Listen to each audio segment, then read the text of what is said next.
అధికారంలోకి వచ్చిన 9 నెలల్లో పరిపాలనను గాడిలో పెట్టామన్నారు ఏపీ సీఎం చంద్రబాబు.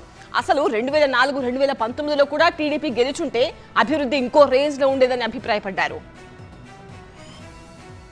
రాష్ట్ర అభివృద్ధి కోసం ఎప్పటికప్పుడు కొత్త ఆలోచనలు చేస్తున్నామన్నారు సీఎం చంద్రబాబు. ఎన్టీఆర్ జిల్లా ముప్పాళ్లలో మార్గదర్శి బంగారు కుటుంబం అనే కార్యక్రమానికి శ్రీకారం చుట్టిన చంద్రబాబు దీనివల్ల సమాజంలోని అసమానతలు తొలగించే ప్రయత్నం చేస్తున్నామన్నారు. ఈ రోజు నేను ప్రారంభించిన కార్యక్రమం మార్గదర్శి బంగారు కుటుంబం. ఇది ఒక చరిత్ర. ప్రపంచంలో ఎక్కడా ఈ ప్రయోగం జరగలేదు. ప్రభుత్వాలు సంక్షేమ కార్యక్రమాలు ఇచ్చాయి, ఆర్థిక సంస్కరణలు తీసుకొచ్చాయి. తాను లిఫ్ట్ ఇరిగేషన్ ప్రాజెక్టులు నిర్మిస్తుంటే వైసీపీ దాన్ని పాడు చేస్తోందని ఆరోపించారు సీఎం చంద్రబాబు. మళ్లీ తాను వచ్చిన తర్వాత వాటిని బాగు చేయాల్సిన పరిస్థితి ఏర్పడిందన్నారు. నేను లిఫ్ట్ ఇరిగేషన్ కట్టడం, వీళ్ళై పాడు చేయడం, మళ్ళా నేను వచ్చిన తర్వాత మళ్ళా రిపేర్లు చేయడం, ఇది పని అయిపోయింది నాకు. ఇప్పుడు ఒకసారి కాదు, ఎప్పుడు మనం లిఫ్ట్ ఇరిగేషన్లు పెట్టి బాగా రన్ చేస్తాం. వీళ్ళు వస్తారు. నా బిజినెస్ కి జిఎస్టీ నోటీస్ వచ్చింది. ఇప్పుడు ఏం చేయాలో అర్థం కావట్లేదు.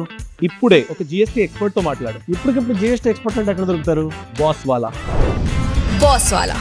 Be the boss. డబ్బులు ఇవ్వరు, దాన్ని మొత్తం చెడగొడతారు, కడాన పంపులు కూడా లాక్కొని వెళ్ళిపోతారు. సామాజిక న్యాయం గురించి అందరికంటే ముందు తానే ఆలోచించానన్నారు చంద్రబాబు. 30 ఏళ్ల క్రితమే తాను ఎస్సీ వర్గీకరణకు అనుకూలంగా నిర్ణయం తీసుకున్నానన్నారు. ఇది సరైన నిర్ణయమే అని ఇప్పుడు సుప్రీంకోర్టు కూడా చెప్పిందన్నారు. ఎప్పుడు గెలిచేది సత్యమే, అసత్యం ఎప్పుడు గెలవదు. నేను ఆ రోజు తీసుకున్న నిర్ణయం సరి అయిన నిర్ణయం అని 7 మంది సుప్రీంకోర్టు బెంచ్ లో నిర్ణయించారంటే అది తెలుగుదేశం పార్టీ 30 ఏళ్లకు మునుపు చేపట్టిన కార్యక్రమం. తాము అధికారంలోకి వచ్చాక అమరావతి, పోలవరాన్ని మళ్లీ పట్టాలెక్కించామన్నారు CM Chandrababu. Visakha steel plant ప్రైవేటీకరణ జరగకుండా చూశామన్నారు. 2047 నాటికి ప్రపంచంలో భారత్ అగ్రగామిగా ఉంటుందన్న చంద్రబాబు దేశంలో పుట్టిన ఏ వ్యక్తి పేదరికంలో ఉండటానికి వీల్లేదని అన్నారు. దేశంలో పేదరిక నిర్మూలన జరగాలంటే ప్రణాళికాబద్ధంగా ముందుకు సాగాల్సిన అవసరం ఉందన్నారు. అదే సమయంలో రాష్ట్రంలో జనాభా పెరగాల్సిన అవసరం ఉందని, యువత ఈ విషయాన్ని గుర్తుపెట్టుకోవాలని చంద్రబాబు సూచించారు.